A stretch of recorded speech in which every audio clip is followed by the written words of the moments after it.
जय गुरुजी महाराज। गुरुजी महाराज के चरणों में कोटि कोटि नमस्कार। आज मैं अपना सत्संग शेयर करूंगा। मेरा नाम डॉक्टर पुनीत बजाज है। मैं चंडीगढ़ में रहता हूं। गुरुजी महाराज से जुड़े हुए करीबन 20 साल हो गए हैं। मैं अपनी जर्नी आप लोगों के साथ शेयर करूंगा। ये 99 की बात है, 1999 की। हमने पहली बार गुरुजी के दर्शन किए थे। क्या हुआ था, मैं फरीदाबाद में था। मेरी BDS उन दिनों ख़त्म हुई थी, साउथ से मैं करके आया था और मेरे छोटा भाई का एडमिशन MBBS में नहीं हो रहा था। तो हम लोग काफ़ी दुखी थे क्योंकि वो 2 साल ड्रॉप कर चुका था। मेरे फादर की भी इच्छा थी उसको MBBS मिले। हमारे एक अंकल थे, मिस्टर RL सुधीर अंकल। उन्होंने मेरे फादर को बताया कि दिल्ली में एक महापुरुष हैं, वो कल्याण करते हैं, आप चलिए। वो मेरे फादर को ले गए थे उनके पास। मेरे पापा को अच्छा लगा, फिर वो हम सबको ले गए। अब मैं आपको बताता हूँ मैंने क्या एक्सपीरियंस किया। जब मैं पहली बार एम्पायर स्टेट गया तो इतना सुंदर माहौल था। सब लोग पिन ड्रॉप साइलेंस में बैठे हुए थे। बहुत ही अच्छी वहाँ पे फ्रेग्रेंस थी। बहुत अच्छा माहौल था। कोई किसी से बात नहीं कर रहा था। फिर मैंने देखा कि सामने गुरुजी की गद्दी है। कुछ देर बाद गुरुजी आए, उस गद्दी में बैठे। गुरुजी के चेहरे में इतना नूर, इतनी रोशनी, इतना मैं बता नहीं सकता। इतना हमें मुझे ऐसा लगा कि साक्षात जैसे परमात्मा आके बैठ गए। और मैं वो जो वर्ड्स वो मैं बता ही नहीं सकता, वो एक्सपीरियंस की बात है। और जब मैंने गुरुजी को देखा, मुझे अपनी लेट मम्मी जिनकी डेथ हो चुकी है, अरुणा बजाज, वो नज़र आई। उसके बाद थोड़ी देर के बाद चाय प्रसाद आया और उसके बाद लंगर आया। एक थाली में हम 4 लोगों ने लंगर ग्रहण किया और कोई झूठा नहीं छोड़ना था। उसके बाद हम लोग इजाज़त लेने गए गुरुजी के पास। सुधीर अंकल हमें गाइड कर रहे थे कि ऐसे ऐसे करना है। जब इजाज़त लेने के टाइम गुरुजी ने मेरे फादर से बात करी और उनको बोला कि आपके मुंडे का कल्याण कितना है। मेरे भाई को भी बोला चंगी चीज़ दबाएंगे। अब मैंने जब माथा टेका तो मुझे नहीं पता था कि क्या होता है क्या नहीं होता। मैंने भी मैंने गुरुजी से बात ही कर ली। मैंने कहा गुरुजी मैं डॉक्टर हूँ। गुरुजी ने मेरी तरफ देखा और मुझे डांटा, चलो दफा हो जाओ कमले, डॉक्टर नहीं लगते तुम। मैं थोड़ा सा परेशान हो गया, थोड़ा सा आंखों में हल्का सा रोना भी आ गया। मैं बाहर आ गया। बाहर एक संगत में अंकल खड़े थे, उन्होंने सुनी थी वही बात। तो उन्होंने मुझे बोला कि बेटे गुरुजी ने पहली बार ही आपसे बात करी है, पहली बार आए हो, बहुत ही बड़ी बात है। और गुरुजी की जो अगर आपको लग रहा है डांट, उसमें भी ब्लेसिंग्स है, तो आप इसको भी ब्लेसिंग की तरह सोचो। मुझे समझ नहीं आया। उसके बाद 10-1 दिन के बाद मेरा मणिपाल के एंट्रेंस का रिजल्ट आया। मैंने MDS का एंट्रेंस दिया था। इतनी पढ़ाई भी नहीं की थी, नॉर्मली पढ़ाई करके अभी इंटर्नशिप खत्म ही हुई थी मेरी, और उसमें मेरा सिलेक्शन हो गया MDS का। मुझे समझ नहीं आया, बट असली में तो गुरुजी का ही मिरेकल था कि उन्होंने मेरे से बात की और मुझे MDS में सिलेक्शन करी। लेकिन मेरे ब्रदर का जो रिजल्ट आया उसमें उसका सिलेक्शन नहीं हुआ MBBS में। तो मेरे फादर ने सोचा कि आप सब जाइए और गुरुजी से एक बार पूछिए कि उसका हुआ नहीं। तो मैं भी गया। जब हमने गुरुजी से अरदास की कि गुरुजी मेरे भाई का एडमिशन नहीं हुआ MBBS में, तो गुरुजी ने कहा कह देता सी चंगी चीज दवांगे, दफा हो जाओ, मैं कोई जोचिया। तो हम सारे घर आ गए। उसके बाद मैं पढ़ने चला गया Manipal. My father kept on going. वो रेगुलर जाने लगे गुरुजी के दर्शन करने दिल्ली एम्पायर स्टेट। उसके 2-3 महीने के बाद मेरे भाई ने मणिपाल का ही एंट्रेंस दिया MBBS का, बिना पढ़े। और उस एंट्रेंस का जब रिजल्ट आया, मेरे भाई का जो रिजल्ट आया, मेरे फादर ने फ़ोन किया कि मैं मणिपाल में ही था, यूनिवर्सिटी जाके आप देखो उसका नंबर आया है कि नहीं। मैं गया, जो नंबर मैंने देखा था मेरे पास लिखा हुआ था रोल नंबर, मेरे भाई का लिस्ट में नहीं था। मैंने STD बूथ से डरते डरते फ़ोन किया अपने फादर को कि पापा दोबारा नंबर बता दो, लंबा नंबर है शायद, नंबर तो नहीं है। उन्होंने डांटा और फिर भी लेकिन दोबारा नंबर मुझे बताया। हैरानी की बात है, जो मैंने नंबर लिखा हुआ था अपनी स्लिप पे, उसमें 1 या 7 नंबर का कुछ हेर फेर था। मुझे इतना नहीं याद है, लेकिन या मैंने 1 लिखा था और वो 7 लिखना चाहिए था, ऐसी कोई बात थी। जब मैं दोबारा नोटिस बोर्ड पे गया तो मैंने देखा उसका नंबर तो पहले 200-250 में है और उसको तो लोगों ने बोला MBBS मिलेगी। तो इमेजिन करिए, गुरुजी ने बोला था चंगी चीज दवाएंगे, हम दोनों भाइयों को एक ही जगह भेज दिया और अभी हमने कुछ ही टाइम हुआ था उनसे जुड़े हुए। तो मुझे पता लग गया था कि ये गुरुजी ही कर रहे हैं। बाद में मुझे पता लगा कि गुरुजी का जन्मदिन 7 जुलाई को होता है और 1 और 7 का हेर फेर उन्होंने ये भी दिखा दिया कि मैं ही कर रहा हूँ। अब 2 साल के बाद जब मैं अपनी MDS खत्म करके वापस फरीदाबाद आया तो हम एम्पायर स्टेट गए। जब हम एम्पायर स्टेट गए तो गुरुजी ने, मैंने मत्था टेका, गुरुजी ने मुझे डॉक्टर कहा और गुरुजी ने बोला तू डॉक्टर है। तो मुझे रियलाइज हुआ कि इन 2 सालों में मेरे अंदर बहुत सारे चेंजेस आए। मेरी मेंटालिटी चेंज हुई, मेरा फिजिकल अपीयरेंस चेंज हुआ, मेरा लोगों से बात करने का तरीका चेंज हुआ, काफी चीजें, काफी एट्रीब्यूट्स हुए जो गुरुजी ने कराए थे और मुझे उन्होंने अपनी संगत में दोबारा उन्होंने पूरे प्यार के साथ बोला हुन आया करो। उसके बाद 1 महीने के बाद मुझे जॉब मिल गई बद्दी में। जॉब क्या मिली, एक बात ही हुई थी अभी बद्दी में आप आ जाओ एज अ सीनियर लेक्चरर एक डेंटल कॉलेज में। तो मैं आ गया, चंडीगढ़ के पास ही था बद्दी। चंडीगढ़ में रहने का अवसर मिला और मैंने वो जॉब ज्वाइन कर ली। जब मैंने गुरुजी को बताया दिल्ली जाके, गुरुजी को अच्छा लगा कि मैं चंडीगढ़ में हूँ। अब यहाँ पे मुझे कोई नहीं जानता था, हमारा कोई रिश्तेदार नहीं है चंडीगढ़ में, कोई हमारा बद्दी में दूर दूर तक कोई नहीं है। बस ये गुरुजी की रजा थी कि मुझे चंडीगढ़ भेजना था और मैं चंडीगढ़ में रहने लग गया। जिस कॉलेज में मैं पढ़ाने लग गया बद्दी में, वहां पे मैंने गुरुजी के बारे में किसी से कोई जिक्र नहीं किया कभी। समय बीतता गया। मतलब मैं रेगुलरली गुरुजी के दर्शन करने दिल्ली जाता था। मैं क्या करता था, अपनी वहां से बस पे चढ़ना और पहले दिल्ली जाना, वहां गुरुजी के दर्शन करना। गुरुजी ने मेरे से तरह तरह की बात करनी कि चंडीगढ़ में औजदा की हाल है। एक बार मैंने गुरुजी को बोला, गुरुजी मैंने एक IAS ऑफिसर है चंडीगढ़ में, मैंने उनसे आपका सत्संग किया तो उन्होंने कोई ज्यादा मतलब उनको इतनी मतलब रुचि नहीं है इन बातों में, सत्संग में। तो गुरुजी ने बोला ओनू बोलियो कि साथ क्या लेके जाएगा। तो एक ही लाइन में, एक्चुअली हमारे गुरुजी प्रवचन नहीं करते, हमारे गुरुजी बहुत बातें नहीं करते, वो कुछ एक लाइन में ही सब बता देते हैं। गुरुजी का होना ही सब कुछ है। उनको देख लो, हमें शिव जी के दर्शन हो जाते हैं। तो मैंने उस बात से सीखा एक बात कि भाई हाँ सच्चाई है, साथ में क्या लेके जाना है। उसके बाद धीरे धीरे समय बीतता गया। ऐसे ही मैं गुरुजी के दर्शन करने मतलब इतना तत्पर होता था कि मतलब जब भी मैं एम्पायर स्टेट जाता था मतलब खुशी की लहर दौड़ पड़ती थी। और संगत जी वो इतनी सुंदर जगह है कि वहां जाके आपके रोंगटे खड़े हो जाते हैं। वहां पे गुरुजी जब अपने स्थान पे बैठते हैं, सारी संगत मंत्रमुग्ध होकर गुरबानी सुनती है और कोई किससे बात नहीं करता। पिन ड्रॉप साइलेंस होता है, डिसिप्लिन माहौल में लंगर होता है और उसके बाद इजाजत लेते हैं हम गुरुजी से। ये गुरुजी की इच्छा होती है कि वो किससे बात करते हैं किससे नहीं। मैंने देखा कि गुरुजी जब गुरबानी चल रही होती थी कभी इधर देखते, कभी उधर देखते, कभी बीच में अपनी आंखें बंद कर लेते, कभी वो अपनी उंगली का इशारा करके किसी पे उंगली एकदम दूर से करते और वही बंदा उठता था। उनकी इतनी शक्ति थी, उनकी उंगली की इतनी ज्यादा उस पे निशाना था। गुरुजी जो कहते और वो पत्थर पे लकीर होती।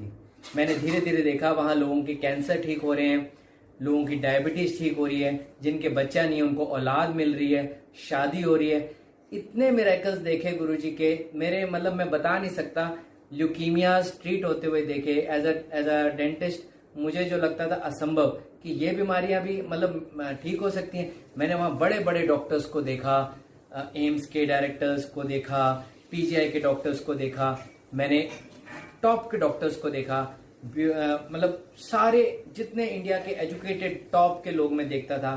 बड़े बड़े लोग, मेरे जैसे छोटे लोग भी आते थे। बट फिर मैंने रियलाइज किया कि ये सब भी तो यहाँ हम मांगते ही आए हैं। जैसे मैं मांग रहा हूँ वैसे ये मांग रहे हैं। गुरुजी भगवान के दरबार में हम सारे ही मांगते हैं। फिर मैंने रियलाइज किया कि गुरुजी महाशिव हैं, क्योंकि उनकी आरती भी ओम जय शिव ओमकारा आज भी और पहले भी शिव जी की होती थी। इसी तरह समय बीतता गया। एक बार की बात है, गुरुजी का वहां पता लगा मुझे एम्पायर स्टेट में कि अगले दिन गुरुजी ने डुगरी जाना है। डुगरी गुरुजी का बर्थ प्लेस है, वो पंजाब में मलेरकोटला के पास बहुत सुंदर गांव है, वहां गुरुजी ने जन्म लिया। तो मेरा भी मन किया मैं भी डुगरी जाऊं। तो ये शायद 2002-2003 की बात है। तो मैंने गुरुजी से रिक्वेस्ट की, जब इजाजत लेने का टाइम था मैंने कहा गुरुजी मेरा भी मन है डुगरी जाने का। गुरुजी ने कहा अभी नहीं। मैं थोड़ा डिसअपॉइंट हो गया, मैं चुप हो गया। 1 मिनट 1.5 मिनट के बाद मैंने फिर से पूछ लिया, मैंने कहा गुरुजी मेरा मन है। तो गुरुजी ने कहा चलो सुबह 6 बजे 6:30 आ जाना। मैं सुबह आ गया। एम्पायर स्टेट के बाहर मैंने देखा 40-50 गाड़ियां खड़ी हैं और उन सब गाड़ियों में गुरुजी सारी संगत को अपने आप खुद बिठा रहे हैं और लास्ट में गुरुजी बैठे। मैंने रियलाइज किया कि देखो कितने हम्बल हैं कि वो सब संगत को पहले वो खुद बिठा रहे हैं और उसके बाद वो बैठे। मुझे इतना अच्छा लगा संगत जी, मैं बता नहीं सकता। हम डुगरी पहुंचे। अब मैं वहां की बात बताता हूँ। उन दिनों जो गुरुजी का वहां पे जो घर था वहां हम सारे पहुंचे, वहां गुरुजी बैठे। इतना सुंदर एटमॉस्फेयर था, सारी संगत हुई वहां पे जैसे दिल्ली में होती थी। वहां पे चाय का प्रसाद आया, लंगर आया, इतना टेस्टी लंगर। पंजाब का माहौल था। मेरा विलेज में इतना ऐसे रहने का पहला एक्सपीरियंस था। हम 3 दिन रहे वहां पे और गुरुजी ने खास प्रबंध कर रखा था कि किसको कहाँ रखना है। जैसे मुझे भेजा वहां पे गुरुजी के बचपन के दोस्त थे रॉस और अविंदर के डैडी, तो उनके घर रखा। उन्होंने इतना ख्याल रखा हमारा, हम जानते ही नहीं थे उनको, लेकिन उन्होंने सुबह से रात तक हमारा ख्याल रखा। हम काफी संगत उनके घर रुकी, वो हमारा लंगर का प्रबंध करते थे, हमें घुमाते थे गांव। और मुझे उस दिन ये सीखने को मिला कि गुरुजी ने जो परिवार, जो संगत बनाई है, वो एक दूसरे का कितना ख्याल रखती है। ये बात गुरुजी ने गांव में जाके हमें सिखा दी, प्रत्यक्ष दिखा दी कि मेरी संगत मेरे से कितना प्यार करती है और आपस में भी कितना प्यार है। उन्होंने हमें फूलों की तरह रखा। वहां पे हम गुरुजी के डैडी बापूजी के साथ काफी हम बातें करते थे। हमें गुरुजी के बचपन की बातें सुनने को मिली। वो गांव में इतना अच्छा माहौल था 3 दिन कि मैं बता नहीं सकता।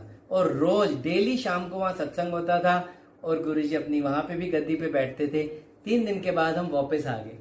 उसके बाद एक दिन की बात मैं आपको बताता हूँ। गुरुजी जलंधर आ गए। जलंधर में भी गुरुजी का मंदिर है। जब गुरुजी जलंधर आ गए डिफेंस कॉलोनी के अपने मंदिर में, तो मुझे पता लगा कि वहां पे एक्चुअली दिल्ली की संगत को आना मना है।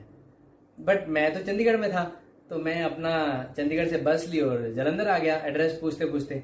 वो पहली बार जब मैं गया था, उस दिन का सत्संग करता हूँ।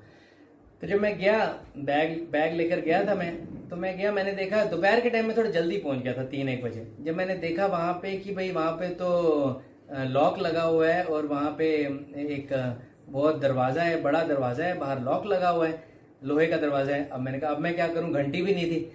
लेकिन 5-6 मिनट के बाद मेरे मन में आया चलो मैं ट्राई करता हूँ खोलने की। अभी मैंने हाथ ही डाला था उस दरवाजे से, मैंने सिर्फ टच किया था, वो लैच मशीन की तरह अपने आप, जैसे मतलब it was a big miracle for me. मतलब मेरे हाथों में आज भी वो बात है इतने साल पुरानी कि वो लैच अपने आप खुल गया। और जब मैंने दरवाजा खोला, मैंने देखा वहां पीछे कोई भी नहीं है। अगर कोई होता तो भी वो धीरे धीरे खोलता, लेकिन वो अपने आप खुल गया झटके से, without exerting any pressure by me. It was 0 pressure. मैंने टच ही किया था। मैं डर गया, मैं अंदर आके बाहर ही बैठ गया। जलंधर में गुरुजी थोड़ा जल्दी बैठते थे। 5-5:30 के करीब जब गुरुजी आए, दरवाजा खुला, मैं भी आगे बैठ गया। तो जब मैं बैठ गया तो गुरुजी ने मेरी तरफ देखा, गुरुजी ने बुलाया। गुरुजी ने बोला तेनू बुला लेता अंदर डॉक्टर। मैं समझ गया कि गुरुजी ने अपनी मिरेकल से ही ये दरवाजा खोला था। फिर मैं जलंधर जाने लग गया। जलंधर में ही जब मैं जाता था तो मैंने प्लान किया कि मैं 2 दिन दर्शन करूंगा, मैं होटल में रुक जाऊंगा। गुरुजी ने ये बात मेरी मन में भांप ली। जब मैं इजाजत लेने लगा तो गुरुजी ने कहा कितने रुके? मैंने कहा वहां जाऊंगा ऐसे ऐसे होटल में। गुरुजी ने कहा नहीं। थोड़ी देर के बाद एक संगत, जो एक गुरुजी का संगत का परिवार था, बॉबी और जॉन्टी, वो मेरे पास आए कि गुरुजी ने आदेश दिया कि आपने हमारे घर रुकना है रमा मंडी में। वो मुझे अपने घर ले गए। उसके बाद मैं जितनी बार भी जलंधर गया, 30, 40, 50 पता नहीं कितनी बार, हर बार उन्होंने मुझे अपने घर पे रखा। मेरा कोई रिश्ता नहीं था उनसे, लेकिन उन्होंने, जब मैं जाता था मैं सीधा डिफेंस कॉलोनी जाता था गुरुजी के मंदिर, और शाम को संगत के बाद वो मुझे अपनी गाड़ी में अपने घर ले जाते थे और अगले दिन मुझे पूरा ब्रेकफास्ट करा के बस स्टैंड पे छोड़ते थे। मतलब मैं आपको बता नहीं सकता कि जिसको हम जानते नहीं संगत को, उन्होंने हमारा कितना, ये इससे हमें पता लगता है कि संगत, एक संगत दूसरी संगत की कितना, गुरुजी के मतलब गुरुजी को कितना अच्छा लगता है जब एक दूसरे की हेल्प करें। और वहां पे वो मुझे गुरुजी की बातें सुनाते थे। उन्होंने मुझे बताया कि उन्होंने मुझे गुरुजी के जोड़े दिखाए जिसमें इतनी फ्रेग्रेंस आ रही थी। फ्रेग्रेंस की बातें बताएं कि गुरुजी जहां भी जाते हैं वहां बहुत सुंदर गुलाबों की, कभी अलग अलग फूलों की फ्रेग्रेंस आती है और कई बार वो फ्रेग्रेंस हमारे घर में भी आ जाती है। इमेजिन एक बार हम जलंधर में ही संगत के बाद उनके घर रात को संगत कर रहे थे। हम रात को 2-2, 3-3 बजे तक उनके घर रमा मंडी में सत्संग करते थे और वो मुझे बताते थे, बीच में चाय प्रसाद बनता था और वहां पे बातें करते करते गुरुजी फ्रेग्रेंस के रूप में आ जाते थे। ऐसा 1-2 बार हुआ, मैंने खुद फील किया और वहां पे ऐसा माहौल था कि उन्होंने मुझे गुरुजी का सारी संगत सुनाई। मैं गुरुजी से जुड़ता ही चला गया। गुरुजी ने जलंधर में मुझे बोला एक बार मोबाइल ले ले डॉक्टर। तो मैंने मोबाइल भी लिया, फिर मैंने गुरुजी को मोबाइल दिखाया, गुरुजी ने ब्लेस किया। ऐसे ही समय बीतता गया। गुरुजी मेरे से बातें करते थे, औजदा की हाल है, चंडीगढ़ में औजदा की हाल है, तरह तरह की हमारी बातें होती थी। और गुरुजी ने फोन भी किया मुझे।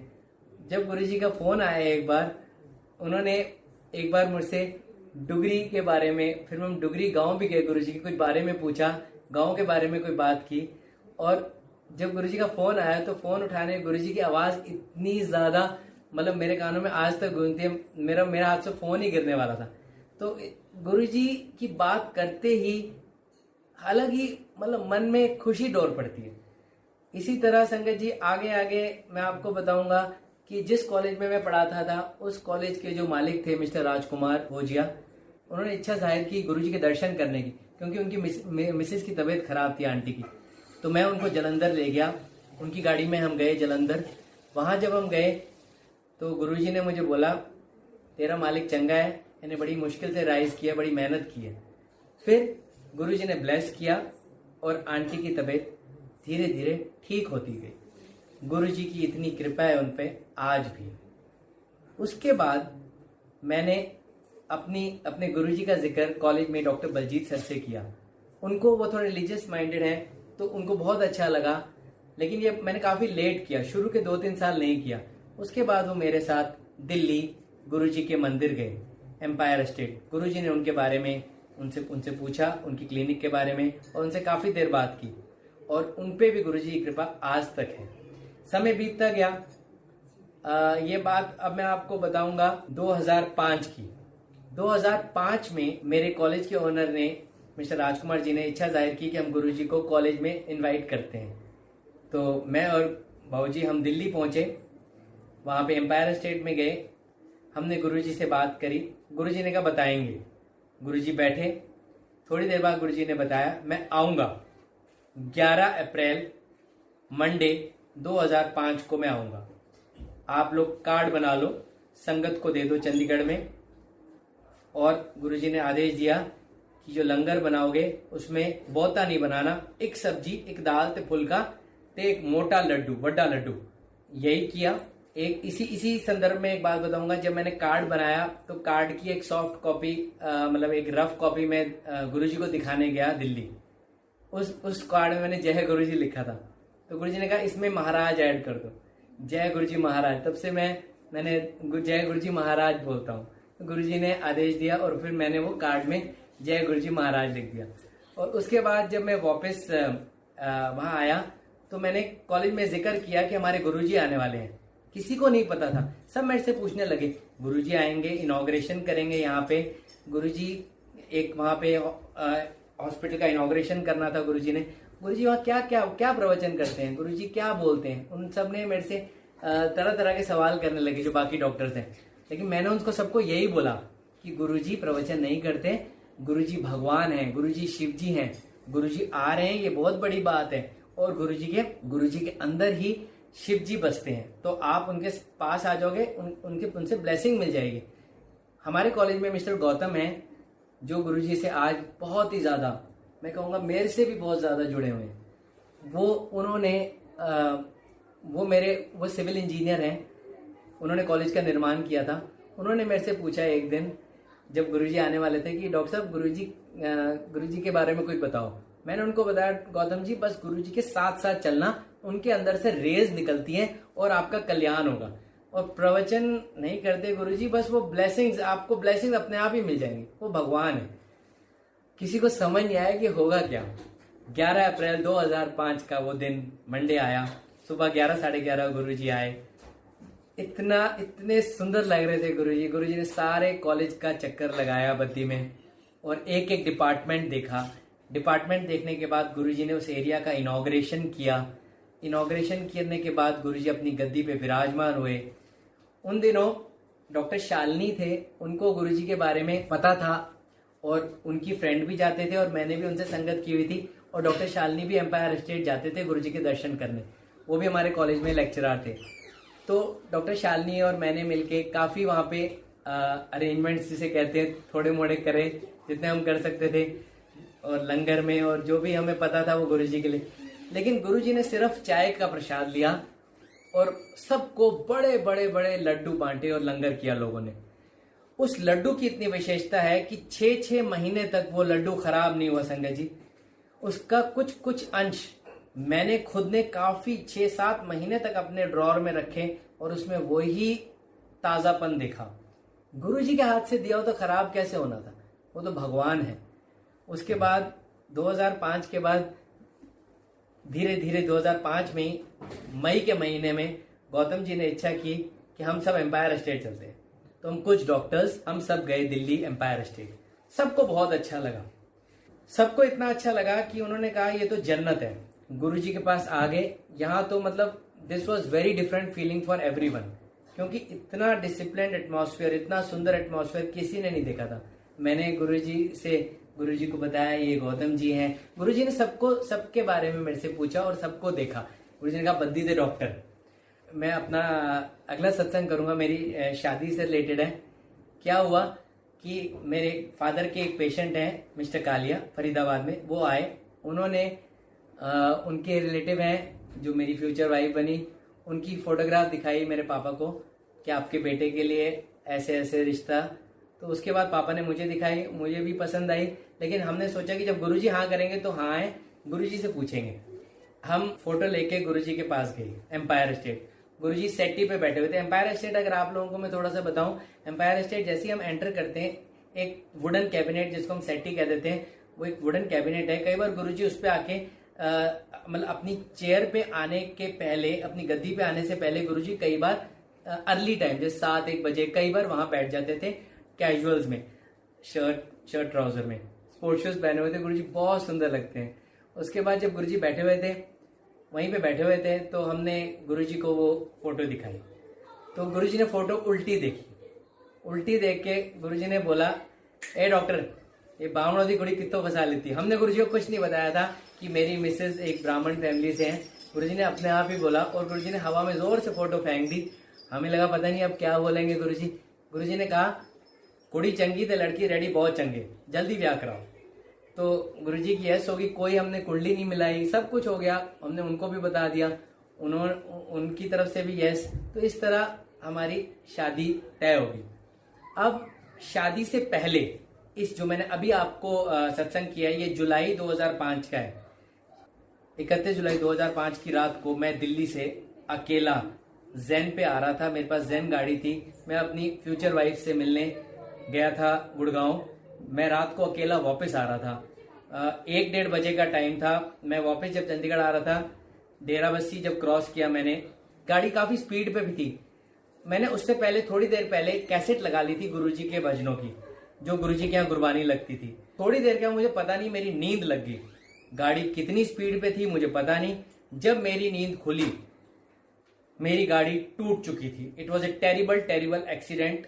किसी बड़ी गाड़ी ने मारा था, क्योंकि गाड़ी पूरी तहस नहस हो गई थी और जिसने ही मारा था वो मार के चला गया था, क्योंकि और कोई गाड़ी थी ही नहीं। मेरी गाड़ी इतनी टूट गई थी कि उसका सारा आगे बम्पर, बोनट, इंजन तक उसको इन्वॉल्व हो गया था।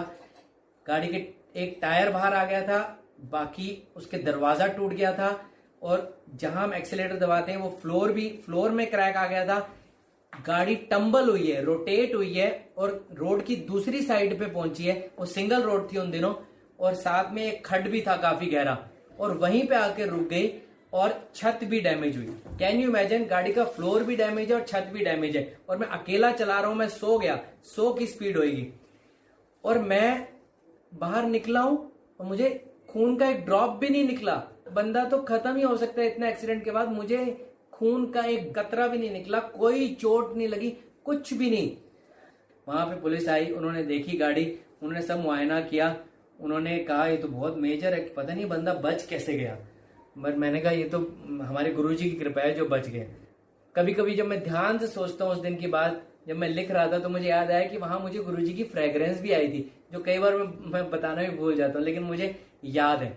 और उसके बाद जब इतना बड़ा इंसिडेंट हो गया, अगले दिन गाड़ी जब गई मैकेनिक के पास, उन्होंने जब देखी, आज तक वो कहते हैं कि हमने इतना सीवियर एक्सीडेंट में बंदा को मतलब बचते हुए तो देखा ही नहीं है। अगर बच भी गया तो टोटली डैमेज हुआ था बंदा, ये तो खून तक नहीं निकला, कोई चोट नहीं लगी, इट इज इम्पॉसिबल। तो बाकी डॉक्टर्स को भी बड़ा हैरानी हुई कि कैसे हो गया। अब मैंने उन सबको बोला कि आपने ना ये बात मेरे घर में नहीं बतानी, दिल्ली फरीदाबाद नहीं फोन करना, कि अगर उनको पता लगी तो मुझे जिंदगी में गाड़ी नहीं चलाने देंगे। उनको सबको मैंने कसम चढ़ा दी कि आपने बतानी नहीं है। लेकिन मेरे मन में ये वो था कि मैं दिल्ली जाके एम्पायर स्टेट जाके गुरुजी को बताऊं, तो उन्होंने बचाया। 8-10 दिन के बाद मैं बस पे गया दिल्ली। जैसे ही मैं एम्पायर स्टेट पहुंचा, मैंने लंगर करने के बाद जब इजाजत लेने गया गुरुजी से, अब मैंने मत्था टेक कर अभी बोलना शुरू ही करना था कि कुछ ही बोलना शुरू किया, गुरुजी ने कहा चलो चलो बाद में दसना सबनू, तेनू बचा लेता ना। मैं हैरान हो गया, गुरुजी को बिना बोले सब पता है, गुरुजी अंतर्यामी है। उन्होंने एकदम मुझे बोला बाद में दसना। और एक बार एम्पायर स्टेट में ही उसके कुछ समय के बाद ये सत्संग मैंने वहां खड़े होके भी किया था। गुरुजी कभी कभी अपनी संगत से एम्पायर स्टेट में सत्संग कराते थे। उसके 3-4 महीने के बाद जब मेरी शादी हुई, शादी के बाद मैं और मेरी मिसेज रुचि जब हम एम्पायर स्टेट गए गुरुजी की ब्लेसिंग्स लेने, गुरुजी ने कहा जाओ जाओ ऐसे की करो, हनीमून पे जाओ। तो हम लोग गए, हम वैष्णो देवी गए, हम मनाली गए, हम हिमाचल में हर जगह घूमे। काफी घूमने के बाद कई देवियों के दर्शन करे। उसके बाद हम लोग जब एक दिन चंडीगढ़ में थे तो गुरुजी का फोन आया। उस फोन में गुरुजी ने कहा कि डुगरी आना है, इस दिन आना है, एक फंक्शन है, और अपने मिसेस को बोलो अपने बैंक वाले मास्टर जी जो अमृतसर में उनको भी लाना है। तो हम बड़े हैरान हुए, तो कि एक तो गुरुजी का फोन आता है, इतना खुशी हुई। तो उसके बाद हम पहुंचे उस फंक्शन में।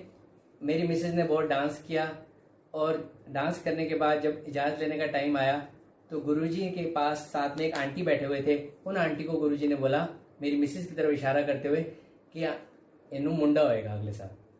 तो मेरी मिसेज ने 10-1 मिनट के बाद मेरे से बात शेयर भी की कि शायद गुरुजी ने पंजाबी में ये आशीर्वाद दिया है। मैं बड़ा खुश हुआ।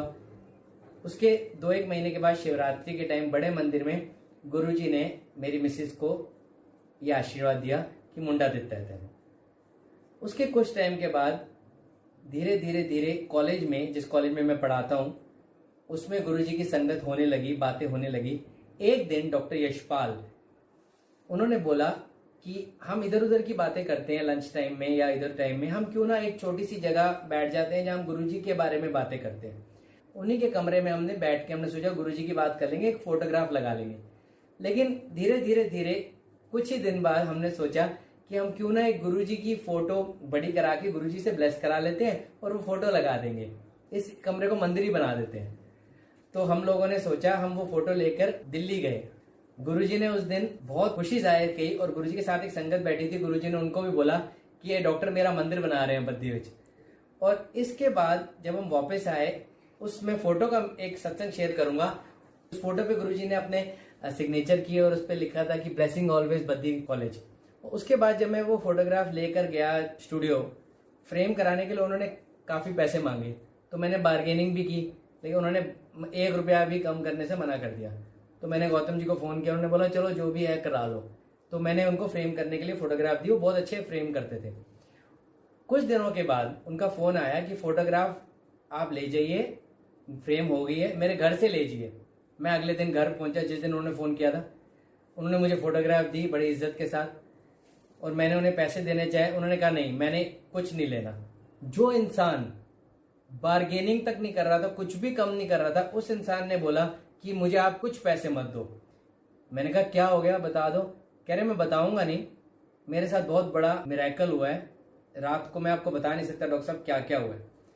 मैं समझ गया कि गुरुजी की लीला है, गुरुजी ने ये करा है। उसके बाद वो फोटोग्राफ लेके मैं कॉलेज आ गया। कॉलेज में हर्षोल्लास का वातावरण था, चारों तरफ लोग, स्टूडेंट्स जो भी गुरुजी में विश्वास रखते थे उनको बहुत खुशी हुई। हमने फोटोग्राफ लगाने की वो जो जगह थी, कमरा, वहां पे हमने जगह सोची और उसके बाद उस कमरे को हमने मंदिर बना दिया और वहां डेली सत्संग होने लगे। डेली वहां पे धीरे धीरे चाय प्रसाद बनने लगा और धीरे धीरे लोग भी आने लगे और काफी वहां पे मिरेकल्स होने लगे गुरुजी के। कई बच्चों को ड्रीम्स में गुरुजी आते थे, कई बच्चों की जो घर में प्रॉब्लम्स थी वो ठीक होने लगी। तो धीरे धीरे लोग जुड़ने लगे, जिनको गुरुजी ने जोड़ना था वो जुड़ने लगे। मतलब गुरुजी इतना ख्याल रखते हैं, मैं आप लोगों को बता नहीं सकता। मुझे अभी फिर याद आया, जैसे पुरानी बात है, जब मेरी पहली जॉब लगी थी तो गुरुजी ने पूछा तेनों की तनख्वाह मिलती है। देखो कैसे, देखो गुरुजी हमारा ख्याल रखते हैं जैसे माँ बाप रखते हैं। वो हमारी तनख्वाह पूछते हैं, हमारे बारे में पूछते हैं, कितने रहता है, ये चीजें मतलब मैं बता नहीं सकता। एक बार जब मैं, एक और मेरे को बात अभी याद आई, जब मैं जलंधर गया था तो गुरुजी ने एक बार मेरे से ये भी पूछा था कि बार बार तो जलंधर क्यों आता है इतने बस में पैसे खर्च के। तो मतलब गुरुजी हमारा मतलब कैसे हमारे बारे में सोचते हैं। तो ये चीज देखो, ये it is impossible in this कलयुग कि मतलब कोई हमारे साथ ये सब भी हो रहा है। उसके बाद धीरे धीरे आगे समय बीतता गया। कुछ टाइम के बाद जैसे वो घड़ी भी नजदीक आ गई जब मेरा बेटा हुआ। उससे पहले गुरुजी ने एक बार मेरे से पूछा भी था, डॉक्टर तेरी लॉटरी कब निकल रही है। तो 4 दिसंबर को मेरा बेटा हुआ तो गुरुजी ने ही दिया था, लेकिन मैंने सोचा कि इसका नाम गुरुजी ही रखेंगे। अब मैं आपको सत्संग शेयर करता हूँ उसके नाम का। एक्चुअली मेरे मन में सदा से ही था कि मैं अपने बेटे का नाम अर्जुन रखूं, क्योंकि सचिन तेंदुलकर के बेटे का नाम अर्जुन है और मैं सचिन तेंदुलकर का काफी बड़ा फैन था।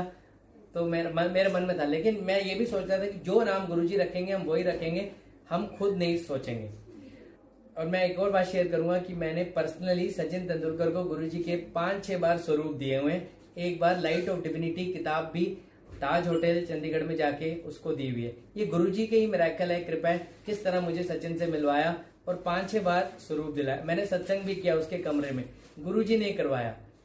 ऐसे ही मेरा मन था उसका नाम, बेटे का नाम अर्जुन रखने का, मगर ये विचार सिर्फ मेरे मन में ही था। मैंने कभी इसका जिक्र अपनी मिसेज से भी नहीं किया था कि उसका नाम अर्जुन रखें। जब मेरे मन की ही विचार ही थे, मेरे मन में एक स्ट्रांग बात थी कि गुरुजी ने दिया है और गुरुजी नाम रखेंगे, लेकिन मैं इसीलिए मैं किसी से जाहिर नहीं करता था ये बात। तो कुछ दिन के बाद जब मैं और अपने कॉलेज के जो मेरे बाकी मित्रगण थे, हम लोग गए गुरुजी के पास मत्था टेकने मेरे बेटे के जन्मदिन के कुछ दिन के बाद। रास्ते में जब हम करनाल में झिलमिल ढाबा पे रुके, उस ढाबे पे मैंने एक ट्रैक्टर देखा, उस पर अर्जुन लिखा हुआ था। फिर मेरे मन में आ गया अर्जुन नाम अच्छा है। और इवन वो ट्रैक्टर देख के गौतम जी और सुरेंद्र जी जो खड़े थे उन्होंने भी मेरे से बोला अर्जुन नाम अच्छा है। लेकिन मैंने कहा नहीं नहीं, जो गुरुजी रखेंगे वो ही है, बात खत्म। हम पहुंचे एम्पायर स्टेट, हम जल्दी पहुंच गए थे उस दिन भी 6-6:30 के करीब। गुरुजी सेटी पे बैठे हुए थे कैजुअल्स में, हमने मत्था टेका, सब लोग सामने आके बैठ गए। गुरुजी ने मुझे अपने साथ खड़ा कर लिया, मुझे गुरुजी ने बधाई दी। गुरुजी ने ये भी बोला कि एक मुंडा और देना है डॉक्टर तेनू। उसके कुछ देर बाद गुरुजी ने मेरे से चंडीगढ़ की बातें करनी शुरू कर दी। मुझे ये भी बोला कि तेरे बेटे की मिठाई यहाँ बंटवा देती है, और ये बात मेरे फादर को ही बोला था गुरुजी ने। उसके कुछ देर के बाद मेरे मन में आया कि गुरुजी से अरदास करता हूँ कि मेरे बेटे का आप नाम रख देंगे। तो मैंने गुरुजी से अरदास की कि गुरुजी मेरे बेटे का आप नाम रख दो। गुरुजी ने कहा हल्ले नहीं। मैं चुप हो गया। गुरुजी मेरे से बातें कर रहे थे, लेकिन मेरे मन में यही चल रहा था कि आज गुरुजी नाम रख दें। उसके 2-4 मिनट के बाद मैंने गुरुजी से फिर रिक्वेस्ट की, गुरुजी उसका नाम रख दो। गुरुजी ने फिर मना कर दिया, हल्ले नहीं डॉक्टर। अब 2 बार मना हो चुका है, तीसरी बार कोई हिम्मत नहीं करता है। लेकिन मैंने हिम्मत जुटा के 3-4-5 मिनट के बाद फिर से रिक्वेस्ट की कि गुरुजी आप उसका नाम रख दो। गुरुजी ने मेरी तरफ देखा, जोर से बोला, ले डॉक्टर, अर्जुन बजाज। इमेजिन करिए, जो नाम आपके दिमाग में चल रहा हो, जिसे आपने किसी से शेयर ना किया हो, वही नाम गुरुजी का बोलना कितना बड़ा मिरेकल है। मतलब गुरुजी अंतर्यामी है कि गुरुजी ने मेरे मन की बात पढ़ ली और वही नाम बोल दिया। It is a big thing for me, it was a big thing for me. मैंने घर फोन किया, मैं बहुत खुश हुआ। मैंने अपनी मिसेस को ये सत्संग किया कैसे ऐसे मेरे साथ हुआ एम्पायर स्टेट में। तो इतनी बड़ी खुशी दी गुरुजी ने।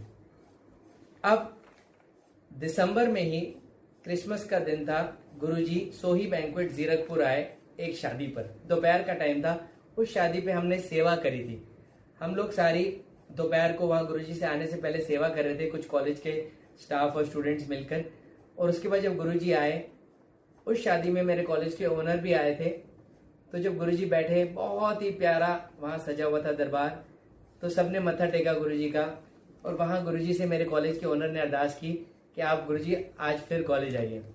गुरुजी ने कहा उन तो डॉक्टर थे, बेटे के जो मेरा बेटा हुआ था उसकी पार्टी में जाएंगे। मेरे को बड़ा खुशी हुई, गुरुजी ने इतना अच्छी बात में इतना मान दिया, मुझे प्यार दिया। लेकिन गुरुजी ने, आप सबको पता है कि 31 मई 2007 को चोला छोड़ दिया। 31 मई 2007 का वो दिन मैं कभी नहीं भूल सकता। गुरुजी ने चोला छोड़ दिया, मेरी तो जिंदगी ही जैसे खत्म हो गई। कुछ समझ नहीं आया कि अब आगे जिंदगी कैसे चलेगी, क्योंकि सब कुछ ही गुरुजी हैं। लेकिन धीरे धीरे विश्वास हुआ कि गुरुजी कहीं नहीं गए हैं, गुरुजी हमारे बीच में हैं, गुरुजी आसपास हैं और गुरुजी हमारे साथ अंग संग हैं और वो हमें देख रहे हैं। हमारी सारी एक्शंस को वो देख रहे हैं, हमें गाइड कर रहे हैं। उसी साल जब मेरा बेटा 1 साल का हुआ, तो हमने उसका पहला जन्मदिन चंडीगढ़ में एक रेस्टोरेंट में हमने सोचा मनाएंगे। हम वहाँ गए, लेकिन हमारे जैसे दिमाग में पर्दा पड़ा हो, हमें याद नहीं रहा कि गुरुजी का कोई स्वरूप या कुछ हमें करना चाहिए।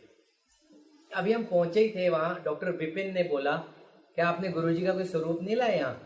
मेरे मन में एकदम वो बात आ गई कि गुरुजी ने कहा था डॉक्टर दे मुंडे दी पार्टी में जाएंगे। मैं फटाफट स्वरूप लेकर आया।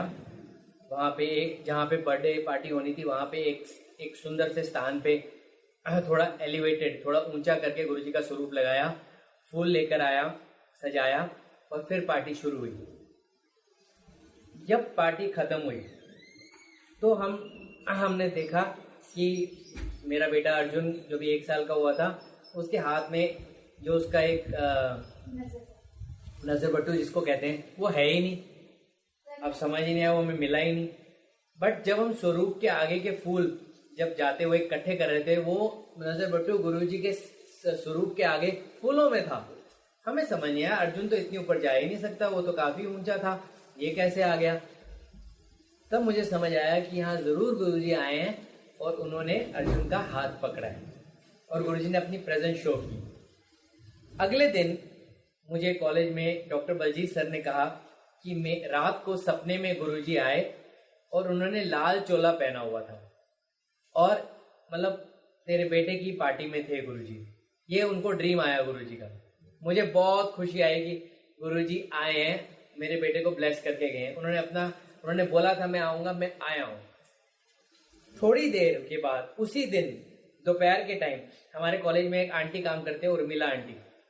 उनको और डॉक्टर बलजीत सर का ऐसे कोई उनकी कभी ज्यादा बात, उन्होंने भी मुझे वही बात बोली कि उनको भी सपना आया, जो ही बलजीत सर ने बात बोली थी उन्होंने भी यही बात बोली। उन्होंने कहा डॉक्टर साहब मुझे एक सपना आया कि मुझे लाल चोले में गुरुजी दिखे, बट मुझे समझ नहीं आया, एक पार्टी चल रही थी उसमें आप भी थे। मैं समझ गया कि उनको नहीं पता था कि मेरे बेटे की बर्थडे पार्टी हुई थी। मैं समझ गया कि ये गुरुजी ने उनको भी बता दिया कि मैं आया हूँ। उस दिन तो मुझे यकीन हो गया कि गुरुजी कहीं नहीं गए हैं, गुरुजी यही हैं और गुरुजी हमारे साथ अंग संग हैं। तो वो दिन मेरी जिंदगी का एक बहुत बड़ा दिन था। उसके बाद धीरे धीरे जैसे गुरुजी ने आदेश बोला हुआ था, एक मुंडा और मेरा एक और बेटा हुआ। गुरुजी का ही दिया हुआ देन है। गुरुजी ने एक बार मुझे बोला था कि गरीबों से पैसे मत लेना डॉक्टर। तो मैं ट्राई करता हूँ कि जो मुझे गरीब लगता है मैं ट्राई करता हूँ उससे कभी पैसे नहीं लेता। ये गुरुजी का वचन था। गुरुजी कहते थे मैं प्रैक्टिकल गुरु हूँ। हमें गुरुजी ने वो सब कुछ बताया जो एक हमें प्रैक्टिकल लाइफ लीड करने में हेल्प करती है बातें। गुरुजी की ये कृपा है, मैं आपको बताऊंगा कि हमें ये कभी नहीं सोचना चाहिए कि गुरुजी जैसे अगर फिजिकल रूप में नहीं है तो हम कैसे, गुरुजी हमें पूरी तरह हमें संभाल रहे हैं। उसका मैं थोड़ा सा एक बात बताता हूँ। मैंने अपनी क्लिनिक खोलनी थी, मैं जगह मुझे समझ नहीं आ रही थी, तो सेक्टर 6 के बैंक में गया था पासपोर्ट के सिलसिले में। जब मैं वापस आ रहा था तो मैंने देखा टूलेट लिखा हुआ है 7 की बिल्डिंग पे, फर्स्ट फ्लोर। मैंने नंबर फ़ोन किया, बंदे ने बोला किसके लिए चाहिए, मैंने कहा ऐसे क्लिनिक के लिए। उन्होंने बोला बहुत एक्सपेंसिव है, लेकिन मैंने कहा चलो देख लेते हैं। मैंने देखा, मुझे पसंद आया, लेकिन उन्होंने काफ़ी ज़्यादा रेंट कोट किया। तो मैंने बोला चलो कल आएंगे। अगले दिन मैं अपनी मिसेस को लेकर गया। मैंने बोला बस आप देख के मना ही कर देना, क्योंकि इतना रेंट नहीं दे पाएंगे हम। हमने देखा, उनको भी अच्छी लगी। हम मना कर ही रहे थे, तो मेरी मिसेज ने उनसे पूछ लिया कि इस मार्केट में जैसे इस जगह मतलब ठीक है, ये जगह लोग आते हैं यहाँ पे। उन्होंने बोला इसी बिल्डिंग के साथ वाली बिल्डिंग में एक बुटीक है, वहाँ बड़े लोग आते हैं, आप देख लो, उनसे पूछ लो। अभी हमने मना किया नहीं था, हम साथ वाली बिल्डिंग के फ्लोर पे गए। हम अंदर गए, हम हैरान हो गए। जैसे ही अंदर गए वहाँ गुरुजी का स्वरूप, हमने हैरान हो गए। और वहाँ पे एक आराधना दीदी थी, वो उनका बुटीक था करिश्मा, तो उनसे हमने सत्संग किया। और जिस वॉल पे गुरुजी की स्वरूप था, वही वॉल एडजेसेंट टू वो थी शोरूम जो मैंने देखा था। मैंने कहा जो भी रेंट हो मैंने लेना है। तो गुरुजी ने उस दिन वो मुझे क्लिनिक भी दिलवा दी, और गुरुजी ने ये शो कर दिया कि मैं देख रहा हूँ, जो मैं फैसला करता हूँ वो ही सब कुछ है। इसी तरह जो हमारे कॉलेज का मंदिर है बद्दी का, 1 कमरे से 2 कमरे से 3 कमरे से वो बहुत बड़ा एक पूरा मंदिर बन गया। वहाँ पे सुबह शाम बच्चे सत्संग करते हैं, आरती होती है गुरुजी की, मंत्र जाप होता है। बहुत सुंदर मंदिर बन गया। वहाँ साल में एक बार नवंबर के महीने में बहुत बड़ा सत्संग होता है, जिसमें सब लोगों को हम इनवाइट करते हैं। गुरुजी का वो मंदिर इतना पायस है, क्योंकि वो गुरुजी खुद आए थे, उन्होंने खुद ब्लेस किया था। उस मंदिर में बहुत मिरेकल्स होते हैं। बच्चों को, जो बच्चे गुरुजी में विश्वास रखते हैं, उनको गुरुजी ड्रीम्स में आके बात करते हैं, अलग अलग मिरेकल्स करते हैं, उनके पेरेंट्स की समस्याएं सॉल्व करते हैं। उस मंदिर में चाय प्रसाद होता है, लंगर प्रसाद होता है, मंथली सत्संग होता है। और उस मंदिर में हम सारे लोग जितना हो सके हम उस मंदिर को, जो गुरुजी चाहते थे वैसा ही वहाँ पे एटमॉस्फेयर रहे, वहाँ पे डिसिप्लिन रहे, वहाँ शांति रहे। जो जो गुरुजी चाहते थे, जैसे एम्पायर स्टेट में होता था, वैसे ही हम चाहते हैं।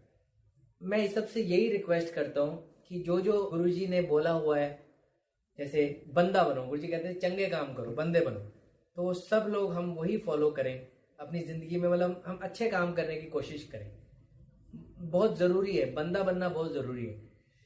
जैसे मुझे याद आता है, एक बार, बहुत पुरानी बात है, मेरी शादी से पहले हम कसौली जा रहे थे, मैं और मेरे एक फ्रेंड है डॉक्टर अमित कौल, उनकी फैमिली के साथ। रास्ते में जब मैं गया, मैंने देखा कसौली से पहले ही एक जगह एक गाय का एक्सीडेंट हुआ है, लोग खड़े हुए हैं। मैं भी उतर गया। मैंने देखा कि वो गाय की आंखें खुली हुई हैं, गाय जिंदा है, लेकिन वो वहीं पे है। तो मैंने देखा, मुझे दुख हुआ, लेकिन हम चले गए। कसौली से वापस आ गए हम रात को। मैं रात को सो गया। रात को मुझे गुरुजी जैसे आते हैं, उन्होंने मुझे, मतलब इतने ज़्यादा नहीं, इतना ही बोला, तूने चंगा नहीं किया। अब मुझे समझ नहीं आया, मुझे वो गाय माता की आंखें दिख रही थी सपने में भी।